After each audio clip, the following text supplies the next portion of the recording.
Toli Mwavu mu Agabuutikidde. Nkwaniriza ku Bukedde TV nze Innocent Tegusuulwa.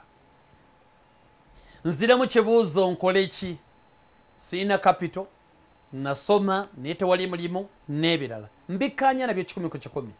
Nti omuntu weetaaga bw'oba wasoma omulimu oluusi emirimu tegirabika mirundi mingi. Era ne Kapito yeetaagisa. Ne kuli nannyonnyola Kapito ow'engeri ez'enjawulo.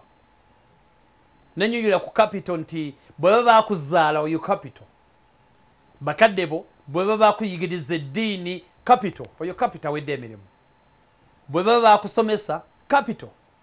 Bw'oba tewasoma naye nga wayiga empisa Kapito.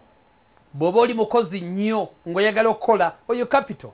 Bw'oba otya Mukama Katonda w'omusaba ye Kapito ate asinga byonna. Kapito gw'olina okuba naye. Oyo gwe baakuwa ababakuza oba wakulira wafunawo Kapito amala.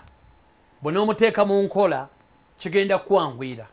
Ne bw'onoofuna Kapito oli gw'oyagala owa ssente togenda mu kumuwadde omwezi nga tolina Kapito ono omulala yenna gwe njogeddeko. Kikisinga obukulu. Kubanga omulimu ogufuna gusinziira ku ebyo bye njogeddeko.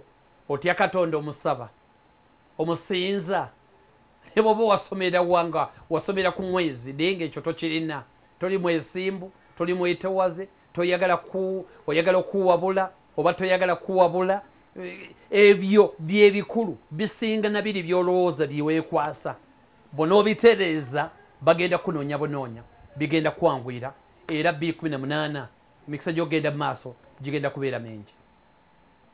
Toli mwavu, mutwe gwo gwe mwavu.